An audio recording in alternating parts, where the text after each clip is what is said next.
Happy Halloween! Welcome back to my channel. My name is Zoria 9.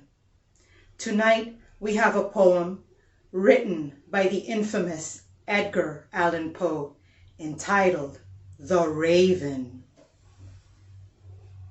Once upon a midnight dreary, while I pondered weak and weary over many and quaint and curious volume of forgotten lore, while I nodded nearly napping, suddenly there came a tapping, as of someone gently rapping at my chamber door.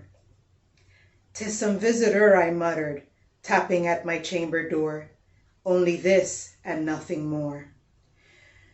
Distinctly I remember, it was in the bleak December, and each separate dying ember wrought its ghost upon the floor. Eagerly I wished the morrow, vainly I had sought to borrow from my books a crease of sorrow, sorrow for the lost Lenore, for the rare and radiant maiden whom the angels named Lenore, nameless here forevermore. And the silken sad uncertain rustling of each purple curtain filled me with fantastic terrors never felt before, so that now to still the beating of my heart I stood repeating, "'Tis some visitor entreating entrance at my chamber door." Some late visitor entreating entrance at my chamber door. This it is and nothing more. Presently my soul grew stronger, hesitating then no longer. "Sir," said I, "or madam, truly your forgiveness I implore. But the fact I was napping, and so gently you came rapping, and so faintly you came tapping at my chamber door, that I scarce was sure I heard you. Here I opened wide the door. Darkness there and nothing more. Deep into that darkness peering, long I stood there wondering, fearing, doubting, dreaming dreams no mortal ever dared to dream before.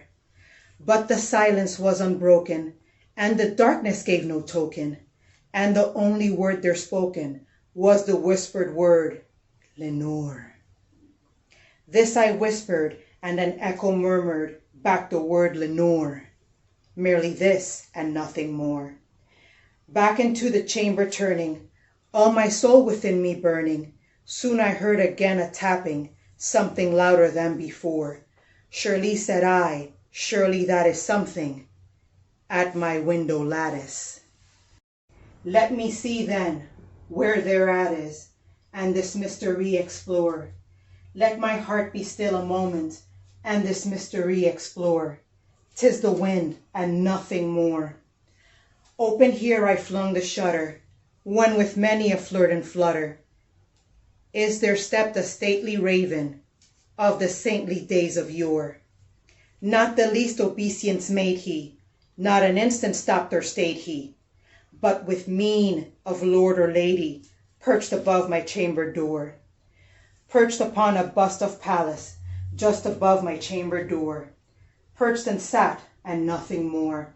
Then this ebony bird beguiling my sad fancy into smiling, by the grave and stern decorum of the countenance it wore. "Though thy crest be shorn and shaven, though," I said, "art sure no craven, ghastly grim and ancient raven, wandering from the nightly shore, tell me what thy lordly name is in the night's Plutonian shore." Quoth the raven, "Nevermore." Much I marveled this ungainly fowl to hear discourse so plainly, though it answer little meaning, little relevancy bore. For we cannot help agreeing that no living human being ever yet was blessed with seeing bird above his chamber door, bird or beast upon the sculptured bust above his chamber door, with such name as Nevermore. But the raven sitting lonely on the placid bust spoke only that one word, as if his soul in that one word he did outpour. Nothing further than he uttered, not a feather then he fluttered, till I scarcely more than muttered, "Other friends have flown before. On the morrow he will leave me, as my hopes have flown before." Then the bird said, nevermore. Startled at the stillness broken by reply so aptly spoken, doubtless said I, what it utters it is only stock and store, caught from some unhappy master, whom unmerciful disaster followed fast and followed faster, till his song's one burden bore, till the dirges of his hope that melancholy burden bore, of never, nevermore. But the raven still beguiling all my sad soul into smiling. Straight I wheeled a cushioned seat in front of bird and bust and door. Then upon the velvet sinking, I betook myself to Lincoln. Fancy unto fancy thinking, what this ominous bird of yore, what this grim, ungainly, ghastly, gaunt and ominous bird of yore meant in croaking nevermore. This I sat engaged in guessing, but no syllable expressing to the fowl whose fiery eyes now burned into my bosom's core. This and more I sat divining, with the head at ease reclining on the cushion's velvet lining that the lamplight gloated o'er, but whose violet lining with the lamplight glowing o'er she shall press, nevermore.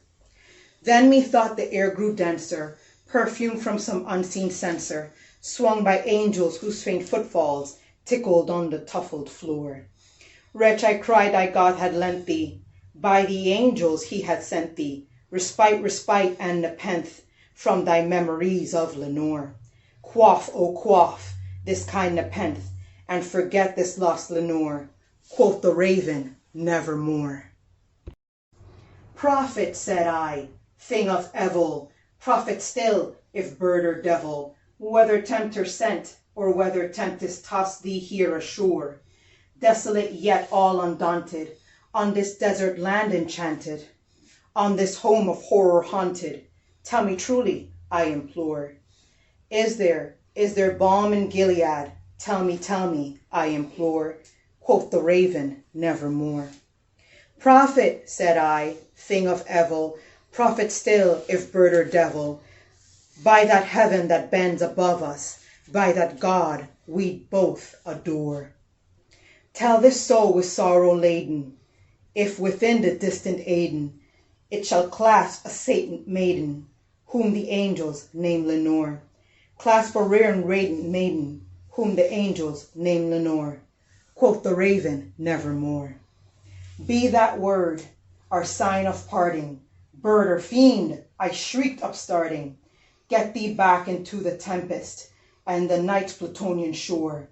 Leave no black plume as a token of that lie that soul had spoken. Leave my loneliness unbroken. Quit the bust above my door. Take thy beak from out my heart, and take thy form from off my door. Quoth the raven, nevermore. And the raven, never flitting, still is sitting on the pallid bust of Pallas, just above my chamber door, and his eyes have all the seeming of the demon that is dreaming, and the lifelines o'er him streaming throws his shadow on the floor, and my soul from out that shadow that lies floating on the floor shall be lifted nevermore.